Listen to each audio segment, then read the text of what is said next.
안녕하세요. 백두산 금융연구소의 백두산입니다. 11월 9일 목요일 오후 4시 8분입니다. 오늘은 뭐 특별히 점검할 만한 게 없는 것 같아요. 그냥 중요한 밤이다. 뭐 이 정도 이야기만 하면서 일단 뭐 기다려보자 라는 이야기가 주된 내용이 될 것 같습니다. 그 뭐 아시다시피 세계 증시는 지금 기간 조정 진행 중이고요. 기간 조정이라는 건 이제 추가 상승을 위한 강력한 매수세가 있다라는 것을 의미하는 게 이제 기간 조정이죠. 그죠?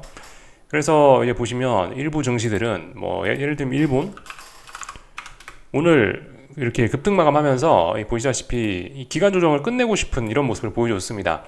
이 여기잖아요. 여기 직전 고점 자리 여기를 넘어가면 여기가 저항인데 여기를 돌파한 척 하면은 이제 본격적으로 레벨업이고 기간 조정 뭐 물론 엄밀하게 따지면 기간 조정은 아닐 수 있으나 대략적으로 기간 조정을 끝내고 이 자리를 넘어가면 이제 또다시 급등 랠리 지난번에 여기서부터 이렇게 올랐던 이 급등 랠리를 다시 한번 더 이어갈 수 있다는 가능성 그죠? 보여주는 거잖아요. 이런 모습들을 보이기도 하고 있습니다. 그 유럽 증시도 비슷해요. 독일 증시 좀 잠깐 보시자면은 어제 좀 먼저 올라가면서 어떻게 됐냐면 대략적으로 이 정도 범위 내에서 기간 조정 중이었는데 중요한 저항을 어제 또 도달했단 말이죠. 그러니까 이것도 비슷하죠. 일본 증시와 기간 조정 이후에 또 올라가고 싶은 의지를 일단 보이고 있습니다. 그러나 아직 다 넘어가진 않았습니다. 미국 증시도 그렇죠. 나스닥 그리고 S&P 지금 다 보시면은 기간 조정 진행 중입니다. 예, 이 정도 됐으면 특히 미국 증시는 S&P 기준으로 해서 한 4거래일, 나스닥은 한 2, 3거래일 정도라 표현하면 될 것 같은데 이미 이제 이 정도 어느 정도 힘을 모았단 말이에요. 양봉 기운을 충전했어요. 이제 오늘 밤 정도면 이제 버튼 누르고 날아가야죠. 오늘 밤 정도면 발사 버튼 누르고 위쪽으로 날아가면 됩니다. 그래서 오늘 밤 뭐 이런 증시들의 모습을 보면 이제 추가적으로 새로운 레벨이 업된다. 레벨업되는 그런 시작이 코앞이다라고 볼 수가 있겠습니다. 그래서 이쯤 됐으면 상승이 자연스럽죠, 그죠? 증시에 또 다른 한 번 더 레벨업, 이런 N자형 오버슈팅성, 이런 슈팅성 시세가 더 지속될 수 있다가 현실화되고 있는 그런 모습입니다.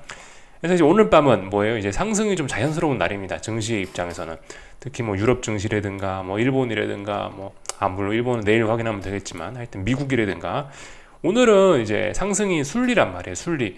이 정도 해놨으면 가야 됩니다. 좌표 끊어놓고 시간 된 거예요. 시간 됐으니까 이제 가면 됩니다.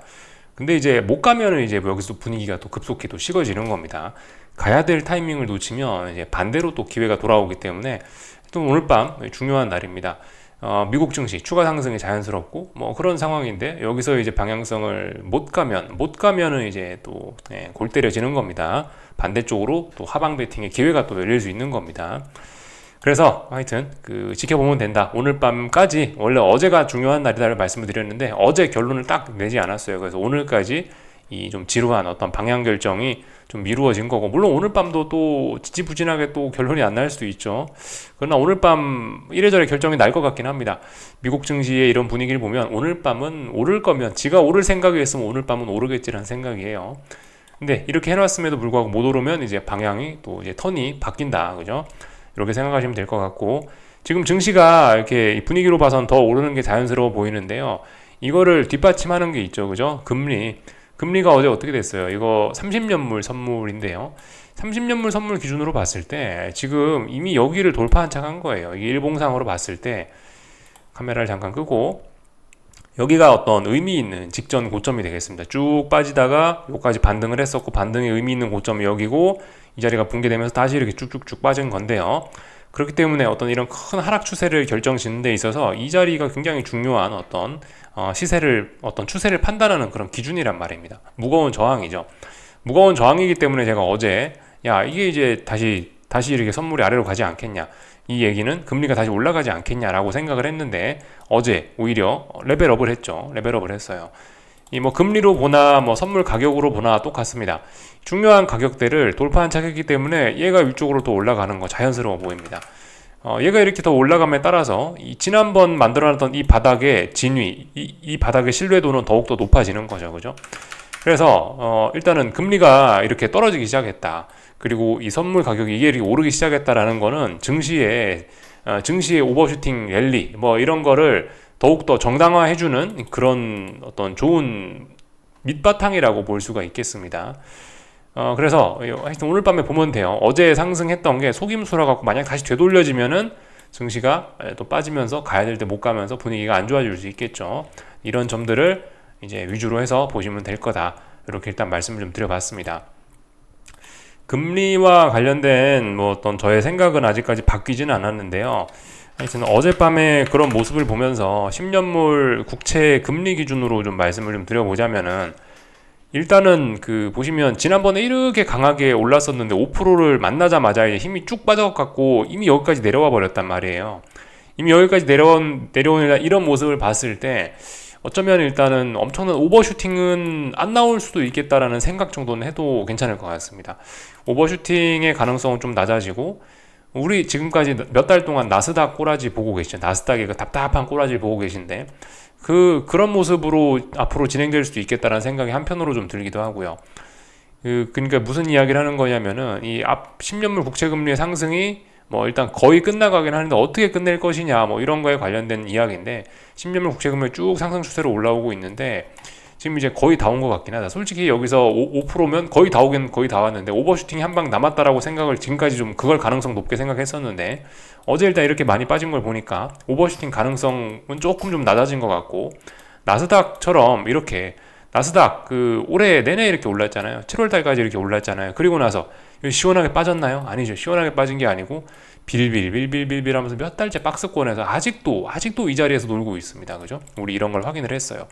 그러니까 10년물 국채금리도 제 생각에는 이제 뭐 요렇게 될 가능성도 좀 높아지지 않았나라는 생각이에요. 이 급격한 이런 하락으로 인해 가지고 요런 식으로 이제 좀 답답하게 진행될 가능성도 있지 않을까. 이렇게 답답하게 진행이 되면서 계속해서 어떤 다중고점을 만들 가능성도 좀 확인을 좀 해봐야 될 것 같긴 합니다. 어쨌든 메인 아이디어는 똑같아요. 그죠? 금리를 바라보는 메인 아이디어는 똑같습니다.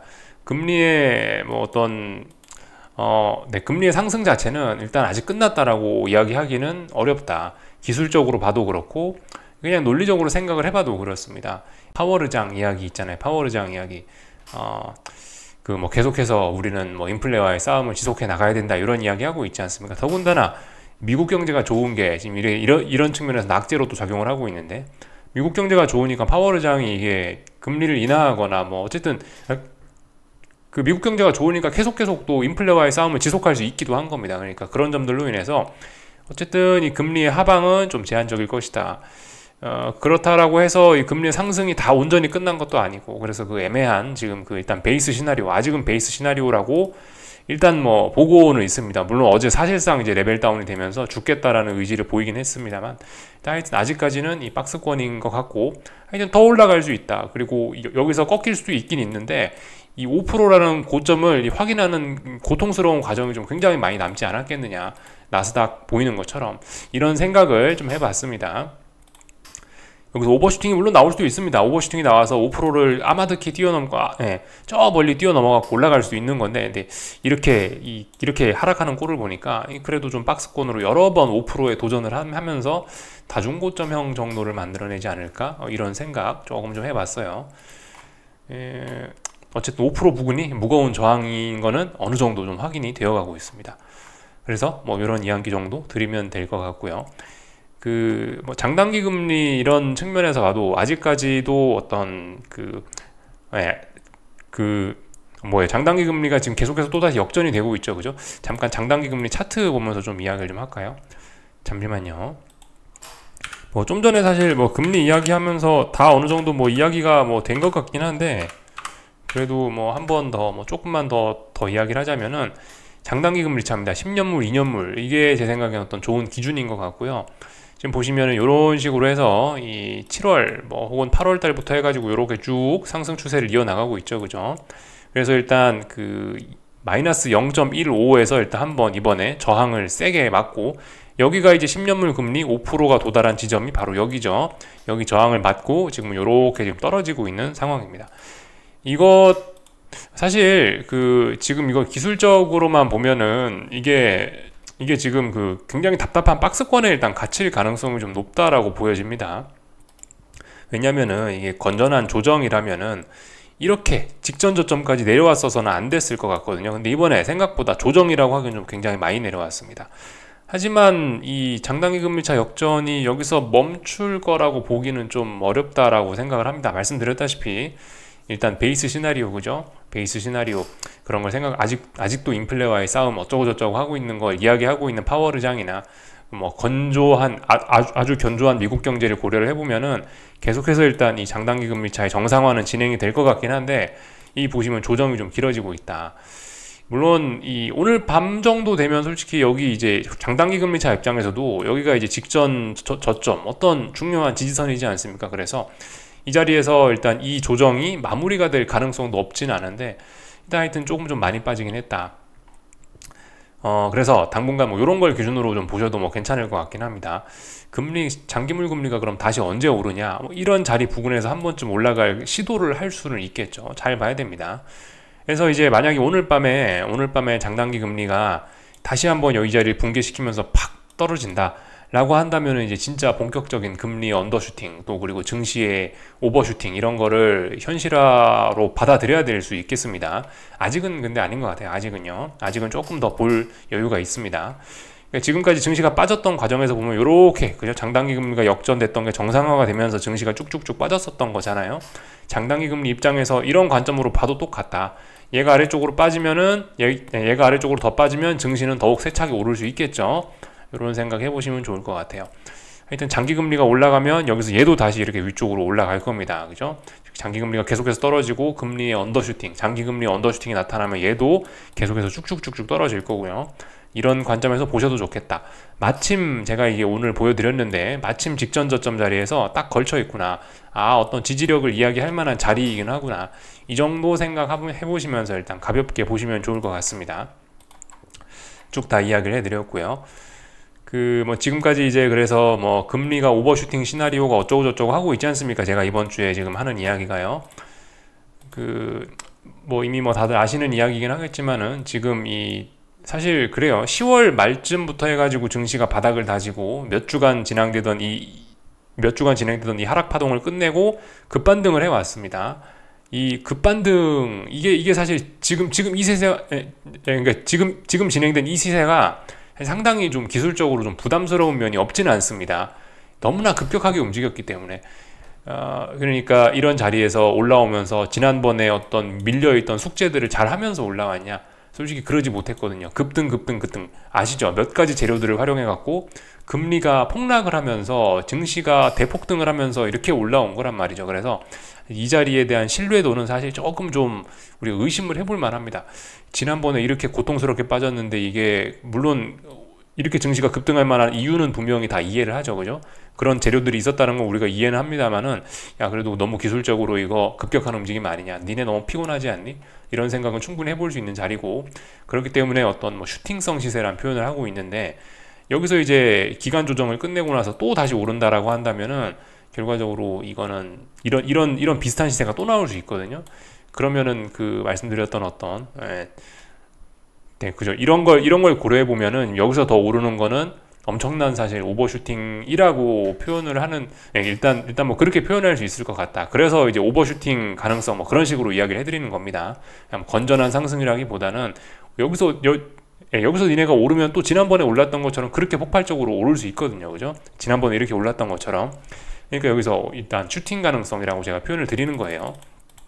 금리의 언더 슈팅 가능성, 증시의 추가적인 오버 슈팅 가능성을, 그래서 일단 그렇게 표현을 좀 드리는 거예요. 그 부분을 좀 이해를 하셔야 되겠고, 좀 그래요. 뭐 금리도 그렇습니다. 금리도 지난번에 엄청나게 많이 올랐기 때문에 이런 급락이 어느 정도 좀 이해는 되긴 되는데, 그럼에도 불구하고 어쨌든 분명히 움직임은 좀 굉장히 급속하긴 합니다. 여기서 지금 별로 쉬지 않고 또 만약 여기서 계속 이렇게 급락이 진행된다라면은 이거는 아마 또 어떤 기회를 만들어내기 위한 속임수, 결과적으로 다시 큰 상승을 만들어내기 위한 언더슈팅일 가능성이 높다라고 그렇게 이제 보고 있는 거예요. 지난번에 했던 이야기입니다. 아무튼 지금의 움직임, 지난번에 금리 급락, 지난주와 이번 주에 증시 급등, 이런 것들은 어쨌든 좀 슈팅성 시세에 좀 가까워서 여기서 추가로 또 진행된다라면은, 그죠? 어떤 또 역발상의 기회가 오고 있다라고도 생각할 수 있다. 이렇게 일단 보고 있습니다. 대응은 사실 그래요. 대응은 사실 이렇게 막 기간 조정 찔찔찔 하고 있으면은 우리 입장에서 대응은 좀 더 어렵습니다. 차라리 여기서 한 번 더 확 치고 오르거나 뭐 슈팅이 한번 진짜 세게 나오면은 그럼 차라리 더 이게 부담 없는 그런 자리가 될 수 있긴 한데요. 아무튼 아직까지 모르는 거죠. 제가 말씀드린 그런 막 증시가 오버슈팅하고 금리가 언더슈팅하는 게 나타날지 안 나타날지도 모르는 거고 뭐 그렇기 때문에 우리는 어젯밤 고생을 한 거고 오늘 밤까지 좀 고생을 해봐야 되는 거고 어떻게 될지 모르니까 지금 오버슈팅이 나올 수도 있는데 오버슈팅이 나오면 물론 대응은 편해질 수 있는데 나올지 안 나올지 모르니까 그렇기 때문에 계속해서 아무튼 뭐 잘 지켜봐야 될 필요가 있는 겁니다. 불확실성으로 인해 생겨나는 뭐 그런 피로감 이 정도로 뭐 생각을 하시면 될 것 같습니다. 그래서 잘 지켜봐야겠죠, 그죠? 하여튼 오늘 밤 미국 증시 상승이 자연스러울 것이다. 상승이 자연스러운데 그럼에도 불구하고 못 가면은 이제 방향은 이제 그죠? 턴이 나의 순서는 끝나는 거다. 그 상승의 순서가 끝나고 하락의 순서로 또 턴이 돌아갈 수 있다. 이렇게 생각하시고 지켜보시면 될 것 같아요. 그 저항 이야기 조금만 할까요? 어디가 저항인지 구체적으로 뭐 이미 뭐 다들 아시겠지만 분봉으로 보면서 접근하시는 거 나쁘지 않을 것 같아요. 분봉상으로 보면은 뭐 30분봉 정도 지금 제가 보여드리고 있는데 이 부분이 이제 어제 S&P 기준으로 거래가 됐던 부분이고 한 4,400이네요. 그죠? 깔끔하게 숫자가 떨어집니다. 4,400이란 자리 지금 뭐 마침 지금 4,400 부근에 와 있네요. 하여튼 이 자리가 어떤 의미 있는 저항이긴 하다. 어떤 하방 베팅을 한다라면 그런 자리가 뭐 기준이 될 수 있다. 나스닥은 어떨까요? 나스닥은 분봉으로 보시면은 어제 뭐 이건 뭐 굳이 분봉으로 안 봐도 말씀드렸죠. 오늘 아침에 한 15,400 정도를 어떤 기준으로 잡을 수 있을 것이다. 어떤 그죠? 이렇게 말씀드리면 될 것 같아요. 물론 여기에 뭐 제가 어떤 다른 선들도 좀 그어놓긴 했는데 이거는 그냥 이제 뭐 제가 매매할 때 좀 참고적으로 그어놓은 선이고 하여튼 15,400 정도를 기준으로 생각하시면 될 거다. 이 정도로 말씀드리면 될 것 같습니다. 이 기준들은 지금 분봉으로 보나 일봉으로 보나 공교롭게도 다 비슷한 것 같아요. 일봉으로 보나 분봉으로 보나 그렇게 큰 차이가 없다. 다 봤습니다. 아까 뭐 봤죠? 중국 증시 한번 볼까요? 중국 증시 뭐 보시다시피 그죠? 얘도 굉장히 강한 모습 보이고 있어요. 기간 조정입니다. 전형적인 기간 조정. 이게 양봉이잖아요. 그러니까 매수세 누적입니다. 더 추가로 올라가겠다는 의지를 강하게 보여주고 있는 거죠. 이 정도 했으면 얘도 이제 돌파 안착 후 급등 이어나가는 게 자연스럽습니다. 지난번에 이렇게 4거래일 동안 힘을 모았기 때문에 이제는 여기서 위쪽으로 방향을 정하면 폭발적으로 위쪽으로 올라갈 수 있는 거죠. 하여튼 중국 증시 이 자리가 중요합니다. 이 자리 터치할지 안 할지 잘 보시면 되겠습니다. 하여튼 아직까지 세계 증시 분위기는 좋습니다. 조금 전에 일본 증시 봤었죠, 그죠? 일본 증시 말씀드렸고 유럽 증시도 뭐 말씀을 드렸던 것 같아요.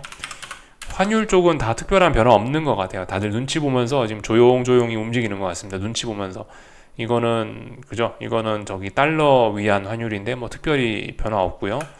뭐 엔화도 계속해서 상승 추세 150 지키면서 상승 추세 잘 이어나가고 있고 사실상 이제 150을 그냥 적응한 것 같아요. 이제 예전에는 150 하면은 사실 그죠? 이 150이라는 자리가 처음 딱 도달했을 때는 진짜 벌벌벌 떨리는 무서운 자리일 수 있습니다. 심리적으로 처음 도달할 때는 파급력이 큰 자리일 수 있는데 지금 이제 계속해서 150 부근에서 오랫동안 놀다 보니까 이제 150도 그냥 있어 보니까 그냥 뭐 적응이 되는 거예요. 이제 그냥 일반적인 자리가 됐습니다. 150이요. 오랫동안 놀았기 때문에 이제 적응이 된 거예요. 그래서 뭐 이제는 뭐 특별히 문제없이 계속해서 상승 추세 이어나가고 있다. 급등이 나타나기가 자연스러운 상황이었는데 보시면은 변동성을 굉장히 이례적으로 잘 죽인 케이스입니다. 통상적으로 그죠? 이 150이라는 자리가 여기인데 150에서 이렇게 해놨으면 급등락이 나타나는 게 자연스러운데 이 급등락이 계속해서 지속되지가 않고 급등락하고 나서 물론 이제 변동성이 조금 확대가 되긴 했습니다만은 지난번 이런 시기에 비해서 변동성이 조금은 늘었습니다만은 그럼에도 불구하고 상당히 이 추세 자체는 준수하게 변동성을 줄인 상태에서 느긋하게 잘 올라가고 있는 그런 모습입니다. 이런 거의 경우는 이게 상승 추세가 언제까지 지속될지 모른다. 이거 엔저라고 표현하는 게 맞죠. 엔저가 제법 오래 지속될 수 있겠구나. 우리 생각을 하는 게 좋겠습니다. 제가 이번 주 초에 뭐 그런 이야기 드렸었죠. 지금 사실 증시 하방 투자하시는 분들이 이 마음이 좀 편해도 괜찮은 이유 중에 하나가 금융시장의 변동성이 굉장히 커져 있는 상황이기 때문에 그렇다라고 이야기를 드렸었죠. 변동성이 근데 이거는 굉장히 좀 줄어있는 케이스다. 독특한 요즘 금융시장에서 좀 찾아보기 힘든 독특한 케이스인데 이렇게 변동성이 줄어있는 케이스에서는 상승 추세가 길고 좀 오랫동안 길고 멀리 갈 수 있다는 거 생각해 봐야 되겠습니다. 근데 아무튼 우리가 지금 보고 있는 금융시장은 어제도 그죠? 채권 시장을 보나 물론 이제 증시는 지금 기간 조정 중이라 차분한데 이 채권 시장 이런 걸 보시면 여전히 하여튼 변동성이 뜨끈뜨끈합니다. 하여튼 증시도 뭐 최근엔 최근은 기간 조정이기 때문에 증시의 변동성이 조금 줄어는 있으나 아직도 그 지난주에 급등했던 이 맛을 잊지는 못했습니다. 그래서 언제든 이런 변동성은 다시 튀어나올 수 있다라고 생각하셔야 될 것 같아요. 아직 금융시장의 변동성은 살아있다. 아직도 그 끼가 아직 남아있는 겁니다. 그 아침에 드렸던 표현처럼 지난번에 봤던 그 짜릿한 장대 양봉의 그 맛을 아직 잊지 못한 그런 상황이기 때문에 그래서 일단 여기까지 말씀을 드리면 될 것 같습니다. 그래서 쭉 다 봤고요. 그 참고적으로 다른 거 요즘 원화만 특별히 강세가 나타나고 있지 않습니까? 그죠? 그래서 이 원화와 대비한 다른 주요국 통화들 조금만 좀 살펴보고 대부분 다 비슷한 모습이에요. 자리들이 이거 모양만 체크하고 수박 겉핥기 하고 넘어가는 겁니다. 위안 원 환율인데 보시면 이런 식으로 그 하반경직성 나타나고 있습니다. 그리고 탄력적인 반등의 영역으로 진입을 했고요. 그래서 일단 뭐 위안화 매수하자면 매수할 만한 근거는 있습니다. 그리고 사실 이 정도 급한 변동성을 보여줬으면은 이게 중장기적으로 의미 있는 바닥일 가능성도 좀 있긴 있거든요. 그러나 아직은 이게 바닥이라고 이렇게 확인되지는 않았습니다. 이러다가 또 죽을 수 있거든요. 여기도 슈팅으로 이어질 수도 있거든요. 그렇기 때문에 좀 잘 봐야 될 필요가 있겠습니다. 그죠? 그렇기 때문에 그죠? 그 결과적으로 미국 금리가 어떻게 될지 아직까지 물론 어제 레벨 다운을 했지만 아직까지는 그래도 이 어느 정도 좀 그 4.5에서 5% 박스권 내에 있다고도 아직 생각할 수 있는 거 애매한 범위에 있기 때문에 지켜봐야 돼요. 본격적으로 금리가 어떻게 되면 이거 원화 강세 또 나타날 수 있습니다. 그리고 뭐 다른 것들도 다 그래요. 그죠?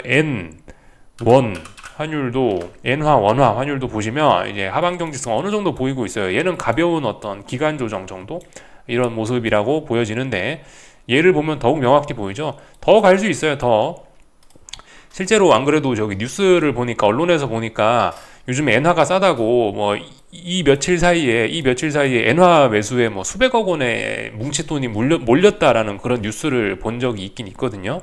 어제였나 오늘이었나 본 것 같아요. 충분히 그럴만 합니다. 사실 엔화 싸잖아요. 그죠? 이 몇 달까지만 해도 900원이었는데 860원이래. 그러면 지금 엔화 사는 게 맞긴 맞죠. 근데 이게 바닥이 아닐 수 있습니다. 주의하셔야 돼요. 이거 보면서 말씀드리는 게 있죠. IMF 때 2008년 금융위기 때 왜 우리가 그때 집을 못 샀냐, 왜 그때 주식을 못 샀냐, 싼 거는 아는데 돈이 없으니까 못 산 겁니다. 그죠? 지금 뭉칫돈 몰려왔다고 했죠. 여기서 이게 바닥이 아닐 수도 있습니다. 그래서 저 멀리 가면은 이제 그 돈들은 지금 들어왔던 뭉칫돈들은 굉장히 좀 투기적인 자금일 가능성이 높을 텐데 그 사람들이 이제 배아파지는 거죠. 그래서 하여튼 현금 비중 관리가 지금 조금 좀 중요할 것 같다. 결과적으로 뭐 그런 이야기입니다. 하여튼 근데 공통적으로 원화 강세가 일단 멈춰 있다. 방향 전환 가능성도 있긴 있는데 아직까지 이 지난번 이 원화 강세의 이 분위기가 아직은 완전히 식진 않았다. 아직은 어떻게 될지 모르는 겁니다. 유로화를 봐도 그래요. 유로화, 원화 이런 환율을 봐도 아직까지는 어떤 뭐 기간 조정 이런 정도 내에서 움직이고 있습니다. 탄력적인 뭐 이런 상승까지는 아니고 이것도. 근데 얘도 그죠? 의미 있는 중장기적인 바닥이 나올 가능성이 높은 자리긴 합니다. 그럴 수도 있는 자리예요. 유로화는 지금 보시면 여기가 지난번 직전 저점으로서 중요한 어떤 자리라고 할 수가 있겠는데 지금은 저항이 됐죠. 이 자리를 붕괴시켰었으니까. 근데 지금 이 자리를 거의 또 회복을 하고 있는 모습입니다. 이 자리가 회복이 된다라면 생각보다 빨리 올 수 있는데요. 하여튼 오늘 밤에 미국 금리의 그 방향성 싸움을 좀 잘 보자고요. 결과적으로 미국 금리에 따라서 이게 이렇게 계속 갈 수도 있는 거고. 하여튼 아직 이 원화 강세의 이 투기적인 원화 강세의 기운이 죽진 않았습니다. 이거 더 지속되면서 미친 시세가 나올 수도 있다. 염두는 해놔야 돼요. 다 본 것 같아요. 다 봤고 오늘 한국 증시 잘 올랐죠? 한국 증시 코스피 찔끔 올랐는데 그 코스피는 이 자리가 지금 중요한 자리인 겁니다. 11월 6일 날 짜릿한 급등을 했던 그 장대 양봉의 시가가 어떤 지지선의 역할을 하고 있는 거예요. 코스피는 뭐 무슨 이유가 있기보다는 이제 324라는 선물 324라는 그런 지지선 부근에 있기 때문에 그의 영향을 받아서 일단 매수세가 살짝 등장을 한 거고, 코스닥은 이게 더 빠질 수밖에 없는 게 아직은 여기 지지선이 어딥니까? 11월 6일 날 짜릿했던 그 폭등의 시가가 1245란 말이에요. 1245까지 아직 좀 남았어요. 그래서 1245 부근까지는 조금 더 떨어질 수도 있는 그런 상황입니다. 어쨌든 아직까지 기간 조정입니다. 기간 조정이긴 한데 이 확실히 주요국 증시와 제가 조금 전에 우리가 봤던 뭐 중국이나 뭐 일본이나 뭐 독일이나 이런 주요국 증시들과 비교를 해봤을 때는 좀 힘이 많이 떨어지는 모습을 또 보이고 있죠. 뭐 중국이나 뭐 독일이나 뭐 이런 다른 주요국 증시들은 한국 코스피 선물로 환산하면 지금 335에 와 있는 거죠. 335 근처에서 깔짝깔짝 넘어가려고 그러고 있는 건데 한국은 일단 여기 있다. 코스닥 기준으로 하면 여기 위에 있는 건데 아직 한국은 저 밑에 있죠. 예. 그래서 일단 좀 약하긴 약하다. 이게 하여튼 한국 증시가 제일 애매해진 것 같아요. 제 생각에는 이 지난번에 11월 6일 날에 하여튼 이 공매도 금지 때문에 폭등을 하면서 이 세계 증시 대비해서 너무나 단기적으로 좀 지 혼자 좀 많이 올라 버렸거든요. 그래서 지 혼자 지금 키가 쑥 커져 있어요. 그래서 이 지 혼자 너무 높아진 이 단기적인 키와 이 다들 이제 밑에 뒤쳐져 있는 그런 이슈가 없었던 세계 증시와 키가 좀 키 차이가 좀 생기긴 했습니다. 또 그리고 물론 말씀드렸던 어떤 기술적인 그런 지난번 폭등에 대한 부담감도 여전히 남아있고, 그래서 하여튼 한국 증시가 지금 가장 뭐라고 이게 말씀드리기가 좀 난해한 그런 상황인 것 같아요. 저는 뭐 앞으로 어떻게 되겠다고 말씀을 잘 못 드리겠습니다. 다만 근데 이제 심리적으로는 분명 아침에 말씀드렸던 것처럼 심리적으로는 지금 모두가 한쪽을 바라보고 있을 가능성은 굉장히 높은 자리라고 생각합니다. 심리적으로는 분명 역발상이 유효한 자리라고 생각해요. 그래서 하방 투자를 할 수 있는 그런 근거들은 분명히 등장을 한 건 맞는데, 하여튼 일단 뭐 그래서 잘 모르겠다. 솔직히 한국 증시가 지금 제일 어려운 것 같습니다. 한국 증시가 제일 난해하지 않나 싶고요. 원달러 환율까지 정도만 보고 간단하게 하고 마칠게요. 원달러 환율은 오늘 그죠? 다른 주요국 통화 흐름과 비슷하게 이렇게 적당히 바닥 만드는 모습, 몇 거래일 동안 바닥 확인했습니다. 한 뭐 1300, 뭐 2원, 3원 여기서 4거래일 동안 바닥 확인했죠. 그리고 이제 탄력적인 반등의 영역으로 넘어갈랑 말랑 하면서 턱걸이를 살짝 해놨어요. 탄력적인 반등도 가능한 그런 상황이긴 합니다. 보시다시피 지난번에 5일선과 이격도를 제가 좀 많이 좀 말씀을 드렸는데요. 5일선의 이격도가 이 원달러 환율은 98이나 97 정도면 어마어마하게 많이 벌어진 거다. 그래서 이 정도면 이 이격도가 일단은 굉장히 많이 여기서 좁혀질 가능성이 높다라고 말씀드렸는데, 실제로 그래서 5일선에 터치를 했어요. 그래서 다시 100이 됐죠. 5일선을 살짝 넘어섰나 봐요. 그래서 이격도는 97까지 빠졌다가 100이 됐습니다. 이것도 같습니다. 이것도 지금 중장기적인 바닥이 될 가능성이 굉장히 좀 높은 자리이긴 해요. 근데 일단 뭐 말씀드렸다시피 여기서 아직 지난번 이 언더슈팅의 가능성이 이 불씨가 아직 죽은 게 아니기 때문에 함부로 지금 뭐라고 좀 이야기할 때는 아닙니다. 위험 관리가 굉장히 중요해요. 달러 매수, 큰맘 먹고 많이 매수하자면 매수할 수 있는 자리이긴 합니다. 그죠? 말씀드렸다시피 이런 식으로 상승 추세 올라오고 있지 않냐. 여기 이렇게 올라오고 있는데 여기 이번에 터치했냐? 터치도 안 한 거다. 1302원대에서 이렇게 하방 경직성 보이고 여기서 올라가기 시작하면 이 자리는 사실 굉장히 매력적인 달러 매수의 자리가 될 수도 있긴 있는데 아직 바닥이라는 보장이 없다고요. 그죠? 지금 위험 관리 계속해서 좀 말씀을 드리는데요. 이게 지금 금융시장이 좀 헷가닥 좀 눈이 돌아갔어요. 그래서 평상시가 아니다 보니까 변동성이 미쳤습니다. 환율이 1350원에서 1297원까지 막 이렇게 50원씩만 며칠 만에 빠져버리는 상황이에요. 이거 그렇기 때문에 위험 관리가 매우 중요하다. 지금 이 자리는 여기서 50원이 더 빠져도 이상하지 않은 자리고요. 다시 50원이 올라가도 이상하지 않은 자리입니다. 어느 쪽에 베팅해야 되겠어요? 모릅니다, 지금은. 근데 차라리 여기서 이제 한 번 더 슈팅이 나오면, 차라리 여기서 이제 50원이 더 빠졌다. 1250원을 갔다. 그럼 차라리 달러 부담 없이 사기가 더 좋죠. 그럼 차라리 마음 편할 것 같아요. 대응이 편할 것 같아요. 차라리 이게 올라갔다. 그래서 뭐 어딘가 저항을 돌파한 척 했다. 그럼 차라리 대응이 쉬울 것 같아요. 근데 지금 여기다. 이거는 좀 그렇죠. 이거는 뭐 어떻게 해야 되는, 이거는 뭐 어떤 강한 믿음이 있으신 분들이라면은 좀 버틸만 할 것 같습니다. 뭐 나는 반드시 여기서 달러를 사서 난 여기가 바닥이라 생각한다. 난 어떤 믿음이 있다. 그러신 분들은 이런 자리에서 강하게 베팅하는 건데, 물론 베팅할 근거도 있고 한데 일단 조금 좀 위험하다. 왜냐면 빠지면 여기서 50원 더 빠질 수도 있기 때문에 조심해야 된다. 그런 이야기 좀 드리고 싶습니다. 물론 50원이라고 표현은 드렸는데 이게 뭐 꼭 50원은 아닐 수도 있어요. 하여튼 지난번 빠졌던 것만큼 좀 그만큼 변동성이 크게 나올 수 있다라는 거를 강조 말씀드린 겁니다. 주식도 그래요. 그죠? 주식 입장에서도 그래요. 지난번에 선물이 319군부터 330까지 올랐는데 여기서 단 몇 거래일 만에 막 20, 30포인트가 올라가면 또 올라갈 수도 있는 거다. 잘못하면 근데 또 밑으로도 또 한참 또다시 310 갈 수도 있는 거다. 어떤 거에 베팅하시겠습니까? 그러니까 지금 아직은 좀 그죠? 하여튼 위험 관리가 중요하다. 베팅할 만한 근거들은 분명히 있습니다. 그죠? 그렇지만 위험 관리가 중요하다. 코스피도 아직까지 어쨌든 강한 모습 보이고 있다. 뭐 이런 거 정도는 확인이 됐네요. 할 말 없다면서 결과적으로 또 길게 또 이야기를 해서 어느덧 또 30분을 떠들였네요. 여기까지 하겠습니다. 궁금한 거 리플 남겨주시고요. 내일 아침에 뵙도록 하겠습니다. 여기서 마치겠습니다.